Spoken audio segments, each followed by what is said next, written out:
Certainly. Here's a 500-word story designed to bring the topic to life, framed around a relatable senior character who discovers how certain vegetables could be worsening her foot numbness and how she took control of her health. Title: Helen's Wake-Up Call: The Hidden Veggies Making Her Foot Numbness Worse. At 74, Helen Porter had grown used to the strange tingling in her feet. It started as an occasional pins and needles sensation, but slowly turned into full-on numbness in her toes. At first, she brushed it off as part of getting older. Just bad circulation, she told herself. But when she nearly tripped getting out of bed one morning, she knew it was time to take things seriously. Her doctor diagnosed her with peripheral neuropathy, a condition where damaged nerves cause numbness, tingling, and even pain, especially in the feet and hands. It's common among seniors and often linked to diabetes, poor circulation, or vitamin deficiencies. Helen left the clinic with a long list of suggestions, from supplements to better shoes. But what surprised her most was the advice from a nutritionist who reviewed her food diary. You might want to cut back on certain vegetables, the nutritionist said.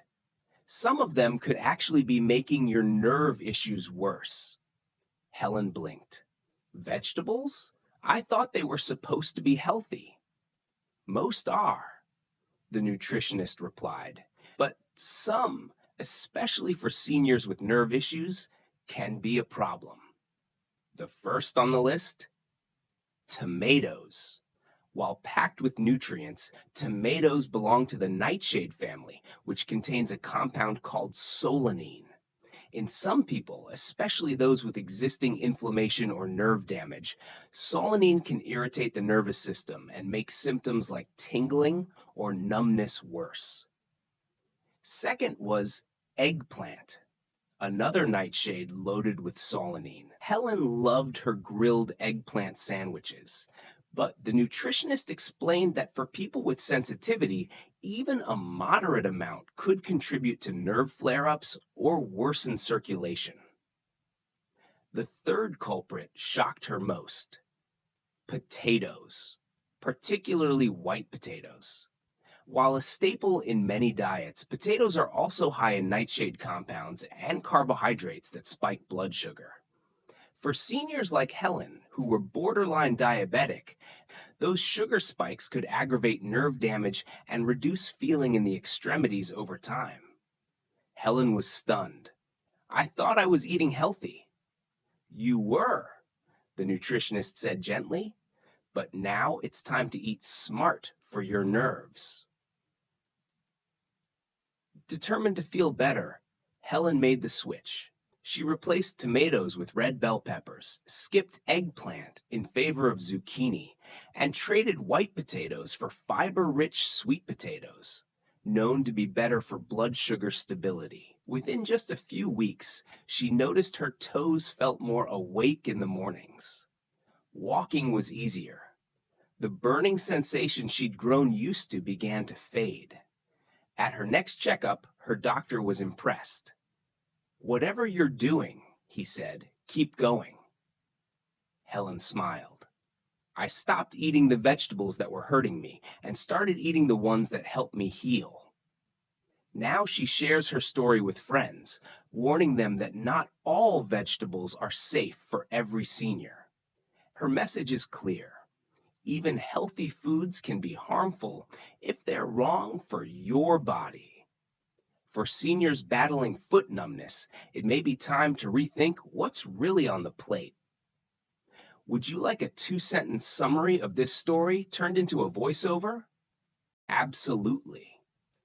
Here's an additional 500-word paragraph that continues Helen's journey, diving deeper into the science of foot numbness, the importance of personalized nutrition, and how her changes influenced those around her. Helen's story didn't end with her own recovery. It was only the beginning. As her symptoms improved, she grew more curious about the connection between diet and nerve health. She discovered that while neuropathy has many causes, chronic inflammation and poor blood sugar control were two of the biggest culprits, especially for aging adults. And surprisingly, even seemingly healthy vegetables could contribute to these problems if they weren't suited to the individual.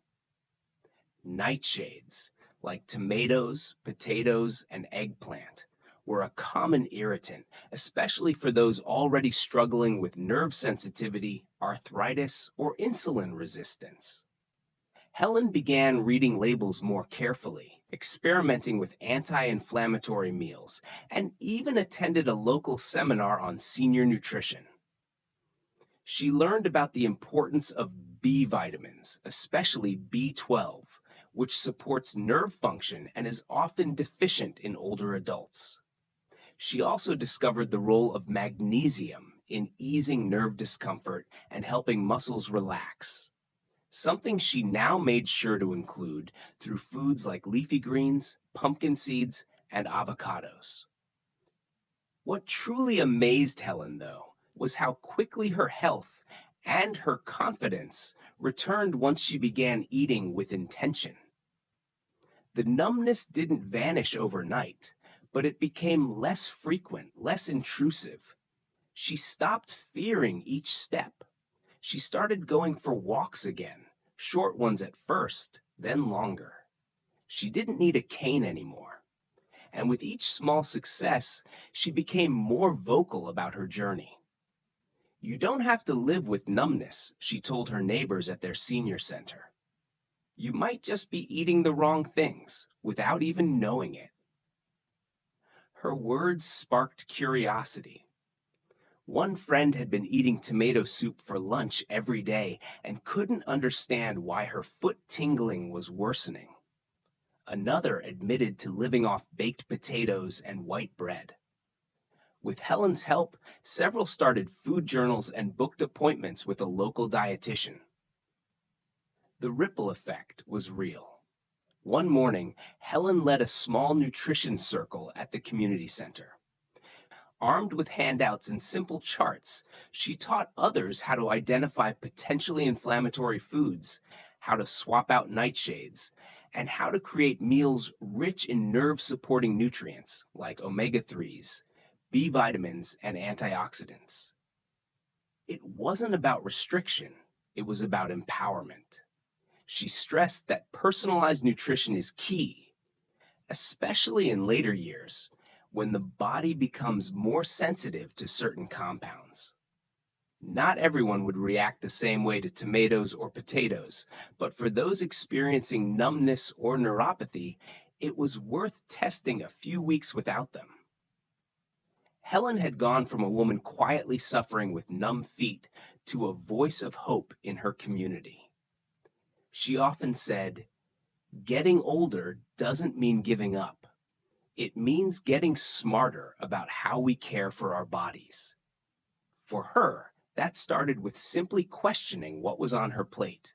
And now, thanks to her openness and determination, many others were discovering that healing sometimes begins not in a hospital, but right in your kitchen. Would you like a short 2-sentence voiceover based on this updated story?